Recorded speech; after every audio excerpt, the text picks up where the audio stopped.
So we're going to first start off with the first requirement for the traffic safety merit badge. During this session, you're going to learn mistakes that new drivers frequently make, what you are required by law to carry with you whenever you operate a motor vehicle, how alcohol and other drugs affect the human body and impacts on driving, what the legal blood concentration and consequences for driving while intoxicated or driving under the influence are, what the open container laws are. You're also going to learn why new drivers are at a higher risk of being involved in a collision than other drivers, what steps can be taken to reduce this risk, what the effects of fatigue or distraction are on motor vehicle operation, what the common distractions are and how driver distractions contribute to traffic crashes, what methods can be used to minimize distractions while driving, and how to plan to be alert when transporting other people. You'll note that for each of these requirements that you've seen, there's a letter and a number following it, and they will be presented in the upper left-hand corner as we go through the presentations, indicating what requirement we're dealing with so you can keep track of it and make notes as appropriate in your workbook. So the first thing we're going to talk about is top mistakes that new drivers frequently make.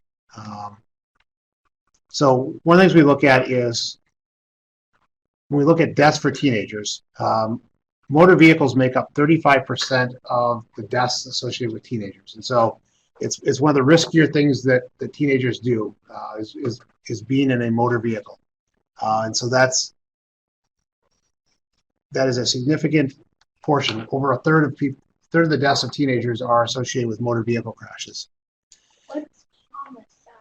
So the question is, what is a homicide? And in this case, a homicide is when somebody else kills you intentionally. So you're twice as likely to die in a motor vehicle crash than you are to die in a homicide. So the merit badge pamphlet details a series of top mistakes that new drivers make. And so one of those is overconfidence. When we look at young men, 3/4 of them, 75%, think that they are better than the average driver. And if you understand statistics, average is the middle. So half are better, half are worse. And so when people think that they're better than average and 3/4 of the people think they're better than average, it's not possible because the average is at 50%. And so what that means is that people think that they're better than what they actually are. And for women, or young women, that's 67%. So young men are more likely to think they're better drivers than what young women are. But young people in general are more likely to think that they're an above average driver. So overconfidence plays an important role in that. Not buckling up. And so we've got a little video here. We're going to play with this. But not buckling up is a serious concern with young people. They don't like to be constrained. So buckling up is important. A lot of people don't think they need to do it, particularly if they sit in the back seat. But even as an adult, you need to buckle up when you're driving in a car. It significantly reduces your likelihood of being injured or killed. But teenagers in general are less likely to buckle up. Speeding is also another common thing. Young adults tend to drive faster than older adults. And so we're much more likely to see speeding coming from young drivers. And that's a common mistake that new drivers make, is driving faster than what they ought to. Rowdy passengers. That is a big challenge. And so when we look at the risk of death with youth passengers, when we see 2 passengers in the vehicle, there's twice the likelihood that those individuals are going to be involved in a fatal crash. If there's 3 passengers, it's 4 times as likely. If you're in the car with your parent, you're much less likely to be involved in a fatal crash. So 62% less likely if you're driving with a parent. So this is one of the struggles when you guys learn to drive, is that as you learn, you're oftentimes with a parent and they keep you under control. And then you get off on your own and you have your friends with you and you take risks that you otherwise wouldn't take. Did I see a question? How do they measure, like, how risky it is to be with other people. So the question is, how do they measure how risky it is to be with other people? And so there's been studies that have been done that have looked at this. Some of it's done through a meta-analysis that looks at crash rates and fatalities. Others have been simpler studies where they look at just speed choices with passengers there. We see behaviors that indicate more reckless driving. And so for this, I don't remember the exact methodology, but AAA Foundation did the study where they tried to tease out what the effects were of passengers, and they looked at where they were overrepresented, and your likelihood of being involved in fatal crashes increased based on the number of passengers that were present. What is that mean?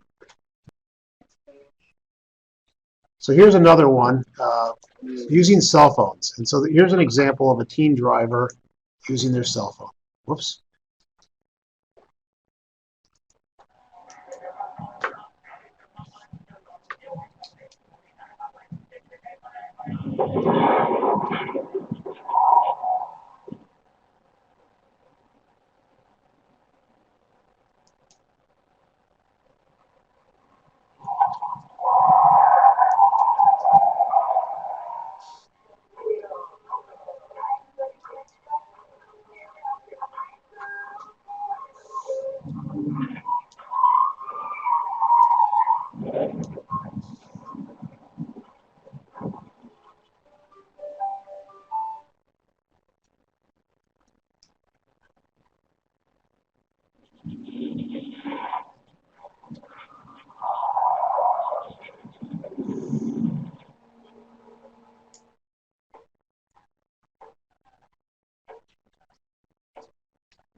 So as we can see, using your cell phone while driving is not a great idea. It takes your eyes off the road, takes your mind off the road, and bad things happen, whether it's by you drifting off the roadway or the things around you changing and you not notice it. So cell phone use is not a great idea, and encourage you not to do so. CD, MP3 radio, so messing around with the radio and adjusting, same rationale. If your eyes aren't on the road, you are having a harder time paying attention to what's going on. It's not so much listening to the music as it is making those adjustments. When your eyes are off the road, things change and you miss them. Late night cruising. So this is, one of the challenges when you're out at night is that it's dark and you can't see as far. Your headlights don't necessarily go as far as you'd like, and so when you're out late at night driving, you're A, more likely to be tired, B, you can't see as far, and so you're also likely to have your friends in the car with you. And so that's all these combinations in terms of late night cruising, and so this is an area where new drivers often make mistakes. And drinking and driving. Oh, I'm expecting that to be higher. Well, they're not ranked in terms of importance. They're ranked in terms of how they occur. So,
So, as I said, drinking and driving accounts for about 60% of teenage fatalities.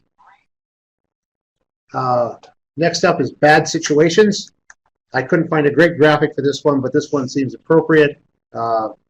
Sometimes young drivers get in situations that they just shouldn't. And making those choices about what you're going to do, who you're going to hang out with, and where you're going to go is a big choice. And sometimes those choices about just getting in the car is that choice. And then taking risks. One thing we know about young people in general is that they tend to take more risks than older individuals, and so much more likely to take a risk, much more likely to do things that older drivers would not, particularly as they're learning to drive. They may put themselves in situations that they maybe shouldn't. Driving when they know they're tired, driving when they know that getting in a car when the person that they're riding with has been drinking, and making those choices are all things that can lead to bad outcomes. So that's a list from your merit badge pamphlet. There are other lists of frequently made mistakes. AAA says that poor visual scanning, speeding, and distraction are the leading causes. One of the things we know with younger drivers is that you've got a big road going on, and so sometimes you're not looking where you should be. So you might be only looking straight ahead, and you might miss the car coming in from the side or the bike coming in from the side. And so learning to scan is something that takes a while to do. But there's a long list of these. Cars.com has a list that they keep updated over time as well. They include distracted behind the wheel, taking too many risks, speeding, overcrowding the car, driving under the influence, following too closely, so getting too close to the car in front of you so you don't have enough time to respond, driving unbuckled, not being able to handle emergencies, driving while drowsy, or choosing the wrong car and not maintaining it. And that's some people get a car that's more powerful than what they can control, and then they get into a situation where they're not able to avoid a crash. So the next one we're going to talk about is items you must carry when you're driving. So that's the next thing on our list. So Yep. So I've heard insurance card is one of them. What else do we think might be in there? Driver's license. Driver's license is another one. Car keys. Car keys is not one of them. You do need that to operate the car, but you're not legally required to have it if your car magically doesn't require it. So what we've got is your license. Your vehicle registration is the other one. Oh, yeah. Something like show you. And then proof of insurance. So those are the things you need. Your license, vehicle registration, and proof of insurance. I was gonna say you. The car won't move without somebody. Vehicle registration, proof of insurance, and your license are the three things you have to carry with you when you're driving. Okay? Vehicle registration is proof that it's actually your car. So next up, we're going to move on to 1B, and we're going to talk about the effects of alcohol and other drugs. Vaughn, you may have to get it from your neighbor. So, effects of alcohol and other drugs. And so, there's two different types of things that happen with your body. They can be classified into stimulants and depressants. And so, we're going to start with depressants. Depressants slow the signals between your body and your brain. So they basically make you go slower. They're things that make you tired. And because your body is operating, your nervous system is operating more slowly, it has a variety of things that happen to you. But basically it means that you can't respond to danger quickly. And so when you're on a depressant, if something unexpected happens, you're not able to respond to it as quickly as you otherwise would. And so on the other side, we've got stimulants. And stimulants can do some quirky things with your body, one of which is they send off extra signals, which can confuse your body. And so, your heart is beating faster, your blood vessels are more constricted. But at the end of the day, what it means when we're talking about driving is that if stress occurs, your body might not be able to respond as quickly or at all. So it may get confused and it may just not respond when you want to. And so when you get that emergency response, it doesn't necessarily get translated in terms of your body being able to respond. So those are some of the effects of alcohol and other drugs on your body. Question? So for B, we're supposed to write describe how the alcohol and the drugs. This is for this. Yep. So alcohol is a complicated one because when you're drinking, it serves kind of as a stimulant role. So as your blood alcohol level is increasing, it acts more as a stimulant. Once you reach your peak and you start to decline, it becomes a depressant.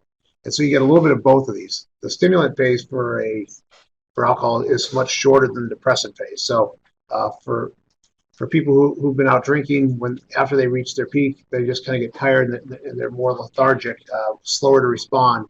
And so we'll have a little bit more on the next slide about these as well.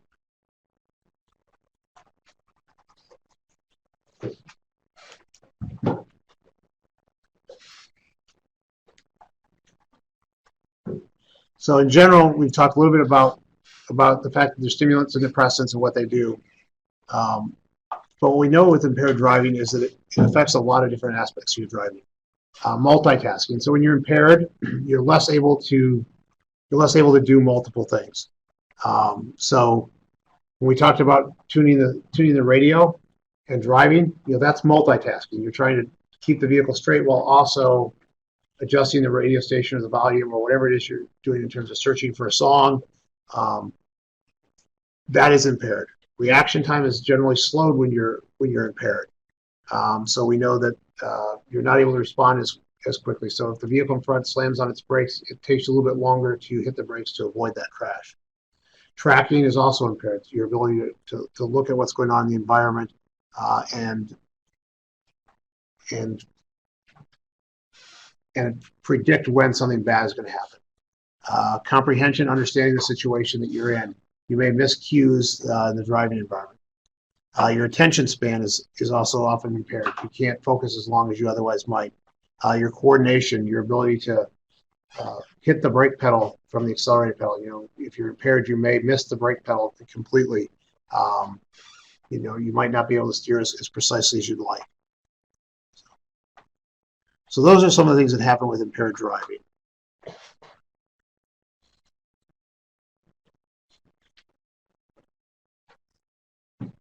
Okay? Basically, it's just a lot of bad things happening all at once, which leads to a not good outcome.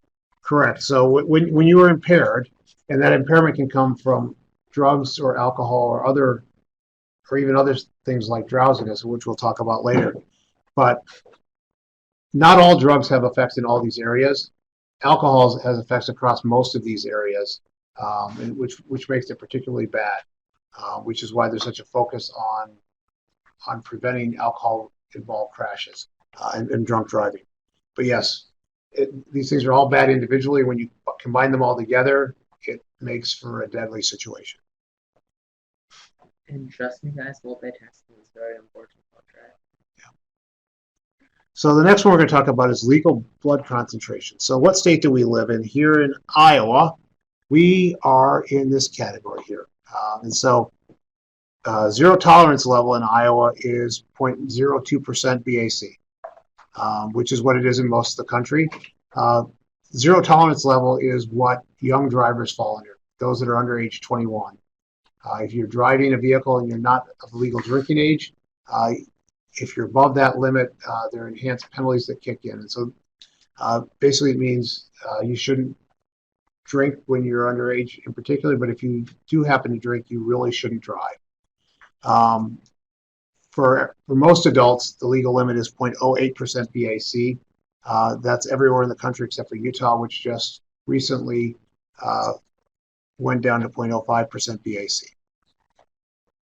So that is Bad or good? so the question is 0.05% BAC bad or good? And so it is lower than what it is in the rest of the country, which means that people will have less impairment while operating a vehicle, because if you're above 0.05 and below 0.08, you still have some level of impairment. Impairments observed starting at 0.02% in terms of driving performance. Crash risk still starts to go up at 0.05% in particular, and it goes up much faster once you get above 0.08%. So consequences of driving while impaired. License suspension. So what that means is that you could have your license taken away for a period of time. And so this graph here shows how long you might have your license taken away in years. And so it ranges from 15 days on the short end in some states all the way up to 2 years for a first offense. And so depending upon what state you're in, you could lose your license for as little as 15 days or for as long as 2 years for driving while under the influence of alcohol.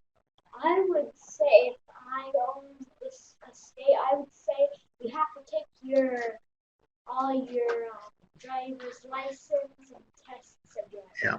That's what I would do. And there are some states that do have requirements. You retake driver's education courses to learn about the rules. But you see there's quite a difference across the country in terms of what those levels are. Here in Iowa, it's 90 days. Another thing you can have is fines, and so those range from a few $100s to a few $1,000s. You could go to jail. So if you drive under the influence of alcohol, the judge could sentence you to jail time, even for a first offense. Most often that occurs on second or third offenses, but you could be sentenced to jail time for driving while under the influence of alcohol or driving while impaired.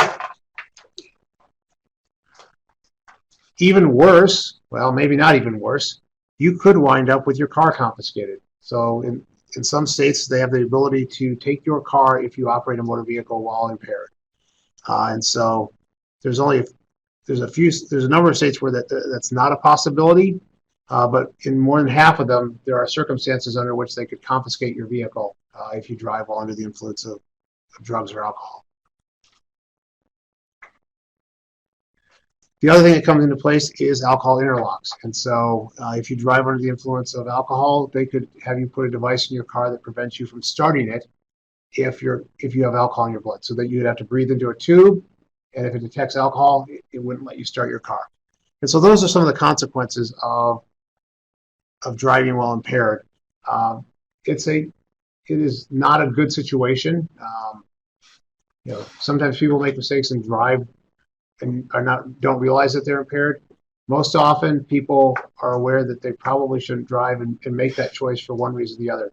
Sometimes that's because when you are under the influence of alcohol or drugs, you don't make good choices in general. And so you may realize you're not feeling quite right, but you still choose to get behind the wheel of the car, even though under normal circumstances you might be a person who wouldn't do something like that, but because you just make a bad choice.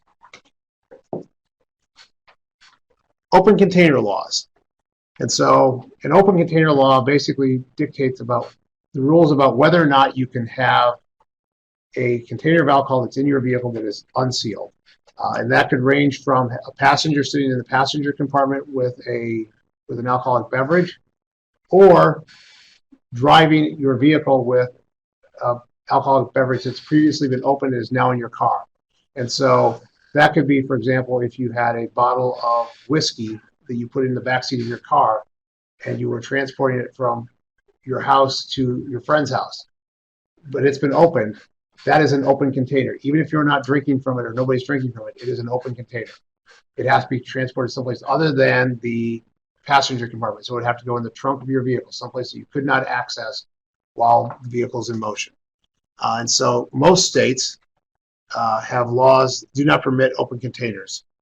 There are a handful of states, I think it's 7 or 8, that are highlighted in red there on the screen that have some circumstances under which you could have an open container in your vehicle. It's 8 states.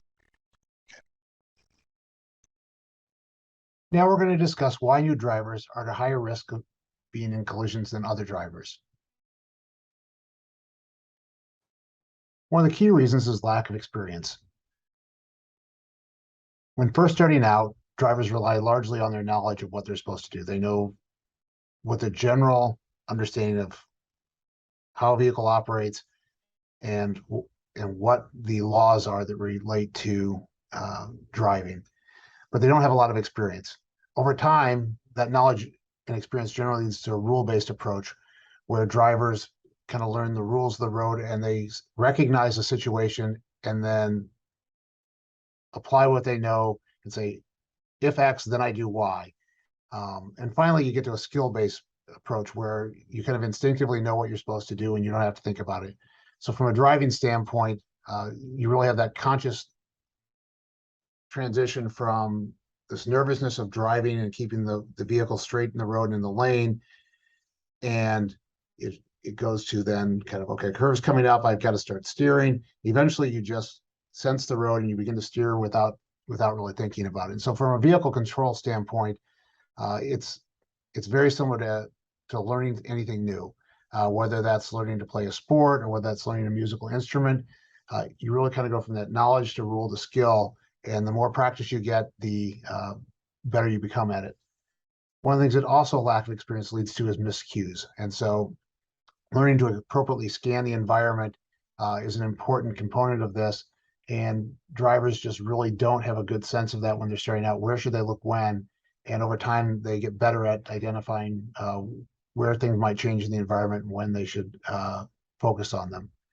And finally, you get driving errors. And so again, this misapplication of that knowledge can lead to errors in driving. So you know, whether that's stepping on the brake when you mean to hit the gas, or not waiting for the right turn as you go through a four-way stop, those are all driving errors. Additionally, you get things like you know, in a dangerous situation, instead of braking, you steer to avoid a crash when braking would have been the appropriate response. And so with experience, a lot of those things are mitigated, but it does take time to learn them. And so those are some of the reasons that you have issues due to lack of experience. Another area is risk taking. Young new drivers tend to speed. They tend to drink, take drugs, and are more likely to drink or take drugs and then get in the car and drive. They're also less likely to not wear seatbelts, and they're also more likely to drive at nighttime when they're tired. And those are all higher risk activities that put you at greater risk of being in a crash and getting injured. And finally, there's willingness to engage in distraction. Newer drivers don't understand fully how demand changes when they drive. And so you may look at a more experienced driver, and as they're driving down the road with a passenger, they may be talking along and they may see traffic slowing ahead. And then the conversation stops as they focus on what's going on the road ahead. Newer drivers are less likely to be able to sense those things. And so engaging in distractions prevents them from fully grasping what's going on in the environment. So things like talking to passengers, texting, or making phone calls.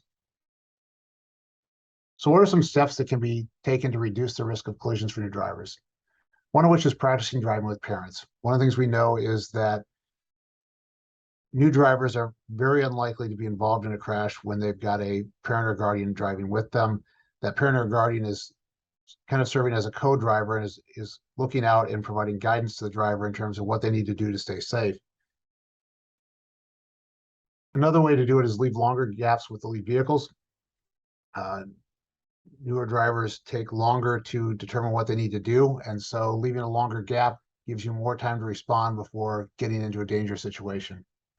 Similarly, don't exceed the speed limit. Because it takes a new driver longer to respond, the faster you're going, the less space you have to safely respond. And so driving at the speed limit gives you more time to respond appropriately. Finally, paying attention to your surroundings and avoid distractions. With this, what we can say is that lots of things have changed in the driving environment, and knowing where to focus in the environment is a critical task to learn. And so learning appropriate scanning, which in this case means largely keep your eyes on the road and periodically check your mirrors and your blind spots and look for cross traffic. This is an important skill to learn. And at this early stage, you really have to pay attention to your surroundings and not engage in distracting tasks. And then don't drive when tired is the final one we'll talk about here. Drowsiness while driving slows reaction time and makes you more likely to miss cues in the driving environment. And so those are all critical aspects of this. And so what we really recommend is, get plenty of sleep if you're going to drive in the morning. Don't stay up till 3 a.m. and then get up to go to practice at 6:30 in the morning. Don't stay up all day and then drive home while drowsy at night. Those are all things you can do to help reduce the risk of being in a collision.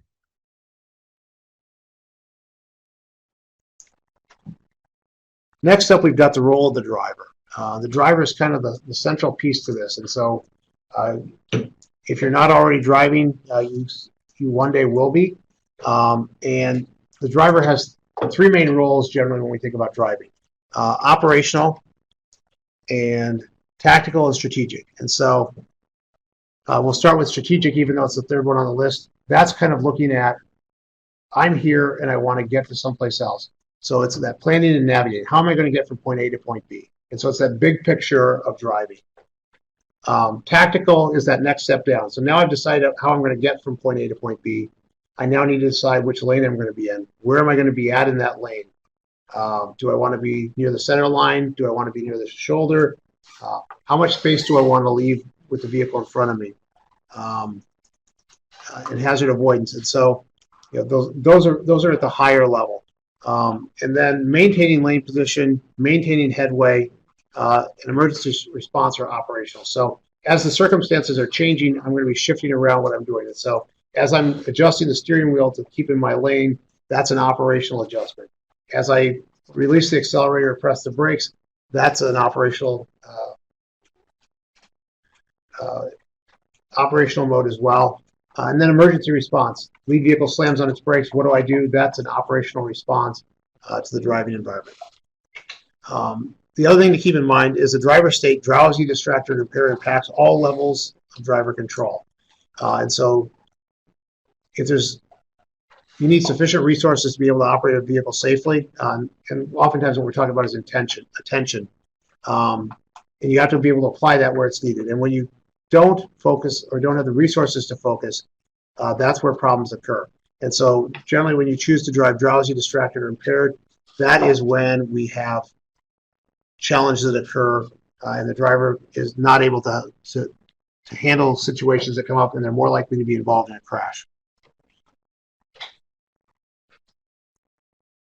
And so one of the important things is for you to, when you drive is to think about what your state is. Am I tired? Am I distracted?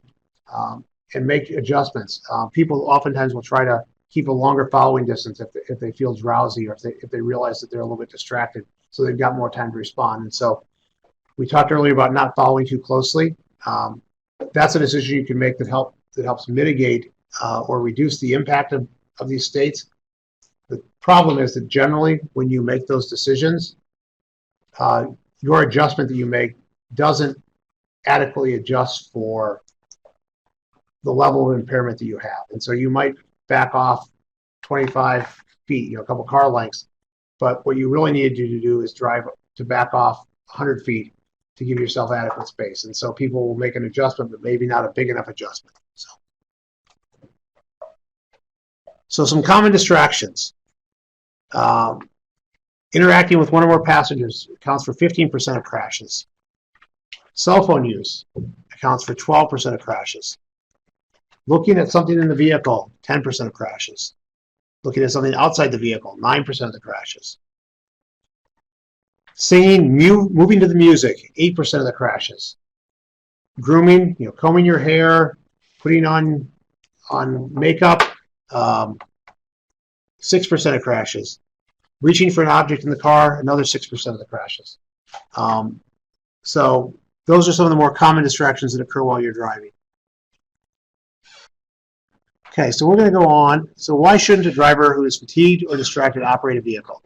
What does fatigue mean? Fatigued means tired, so drowsy. It's dangerous and many people can get killed doing it. Okay, it's dangerous. Because it's dangerous not only to you, but it's dangerous to the passenger. Okay. Eyes, like, are off the road. Yep, so when you're distracted, your eyes are off the road. You should probably not even be getting in the car, for one. And two, that usually means it's time for you to go to bed. Okay, so got questions there about whether or not you should even get in the car if you're fatigued and whether or not it's time to go to bed. One of the things we know about fatigued is that you're fatigued at different points of time. There's the afternoon circadian dip where you're tired after lunch, and people get tired there, even though they're not necessarily going to go to bed and go to sleep. And then you have the overnight driving hours, and it does get complicated. Would that mean like dizziness? So Like if you're tired, you might get like a little wobbly and like dizzy maybe. Like that could it could. lead to, like, So could it lead to dizziness? And so the answer is it might under certain circumstances. Generally, it's more likely to lead to falling asleep where you lose some orientation. so you could probably just turn off the road right away. So here are some of the answers that I like to give to this. So when you're fatigued or distracted, you're more likely to miss changes in the driving environment. You're more likely to make wrong choices. You're going to more likely to have a slower response, and you're more likely to be involved in a crash. So those are some of the answers I came up with. There's a lot of other ones that can fall in there, and you guys gave some good ones. But those are some that I came up with. The most important one, obviously, I think in my mind is the first one. Is you're more likely to miss changes in the environment. So if your eyes aren't on the road or your attention isn't on the roadway because you're tired, you're more likely to have something happen and not notice it. Here are some of the ones that I came up with. So secrets to being alert while driving. Get plenty of sleep. So if you know you're going to be driving, make sure you get a good night's sleep. I've got a long drive coming up here later this month, and I know I will get plenty of sleep the night before because I know I've got an 8+ hour drive the next day. Take breaks on long trips. Don't drive too many hours in a row. And so you want to limit your hours. So you don't want to, even though my trip might be 12 hours, I don't want to do that all in one day. I'm going to break it into 2 pieces so that I don't get overly tired while driving. And so taking breaks periodically, there's a reason there's rest areas along the interstates so you can take a break if you need to. Avoid using drugs or alcohol. If you're going to drive, don't be doing things that are going to impair you. Stop to eat. So that creates a break in there. It also avoids the hunger pains as you're driving along. And then avoid distractions. We had some good suggestions about how to avoid distractions in the back seat, but that also means don't be messing around on your phone. Don't be spending too much time adjusting the radio. So you want to try and avoid those distractions. So you guys came up with some good ideas, and these are just some of mine. So we're at a pause point here as we switch to requirement 2. So this is the end of requirement 1. And so there's no homework for this one. We covered all the content that you need to go over on this one, so we're in a good shape.